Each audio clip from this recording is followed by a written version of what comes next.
हर खबर पर होगी आपकी पकड़। डाउनलोड कीजिए एबीपी लाइव ऐप।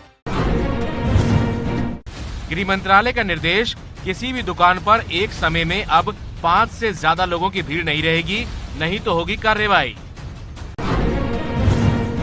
पश्चिम बंगाल में ममता सरकार पर उठे सवाल, केंद्र के दबाव के बावजूद देरी से जारी किए मौत के आंकड़े, बंगाल में करीब 100 और लोगों की जान गई है।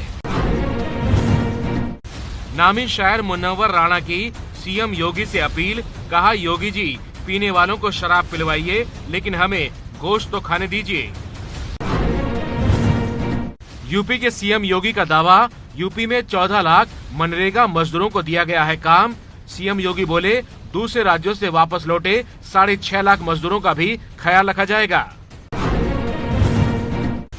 अहमदाबाद में अपने घर लौटने पर अड़े मजदूरों ने लगाई भीड़, तो मच गया हंगामा। पुलिस ने भीड़ को जबरदस्ती वापस भेजा।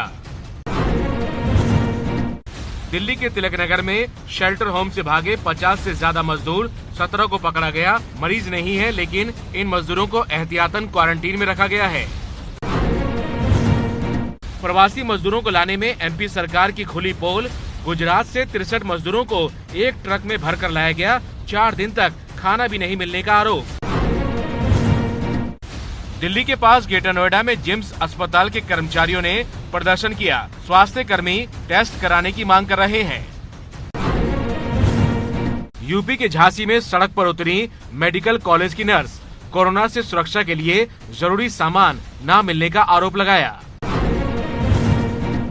दिल्ली में कानून मंत्रालय के एक अधिकारी कोरोना पॉजिटिव हुए तो कई स्टाफ क्वारंटीन किए गए। शास्त्री भवन का दफ्तर भी सील किया गया। लॉकडाउन और खराब मौसम की वजह से इस बार यूपी के मलिहाबाद में आम के बागानों को नुकसान हुआ, 25% पैदावार ही बची। दूसरे देशों में फंसे भारतीयों को लाने के लिए सरकार का प्लान तैयार। 12 देशों में फंसे 14,000 से ज्यादा नागरिकों को लाने जाएंगे 64 विमान। 7 मई से शुरू होगा लाना। कोरोना पर राहुल गांधी ने नोबेल विजेता अभिजीत बनर्जी से चर्चा में कहा, बीजेपी दिखा रही है कि स्ट्रॉन्ग लीडर ने कोरोना को हराया। लॉकडाउन के बीच पंजाब सरकार का फैसला, धान और मक्के की खेती के लिए इस्तेमाल में आने वाली सभी मशीनों पर 50% सब्सिडी देगी अमरिंदर सरकार। केरल ने केंद्र सरकार से दूसरे देशों में फंसे अपने राज्य के 2.25 लाख लोगों को वापस लाने की मांग की। केंद्र ने फिलहाल 80,000 लोगों की वापस लाने की लिस्ट बनाई है। एमपी में शिवराज सरकार ने फिर शुरू की जन कल्याण संबल योजना। कमलनाथ सरकार ने भ्रष्ट योजना बताते हुए रोका था। शिवराज बोले, योजना से मजदूरों को फायदा होगा। कर्नाटक में बीजेपी सरकार के सीएम येदियुरप्पा ने कहा, राज्य में अब काबू में है कोरोना, अब फैक्ट्री, कंपनी और निर्माण काम फिर चालू हो सकता है।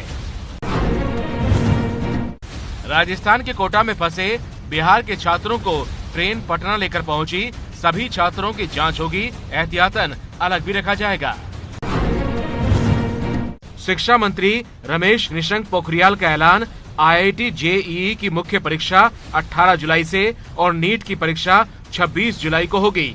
10वीं 12वीं की परीक्षा पर फैसला बाद में। सीआरपीएफ के 2.25 लाख जवानों ने एक दिन की सैलरी कोरोना फंड के लिए दी। गृह मंत्री अमित शाह को सौंपा चेक।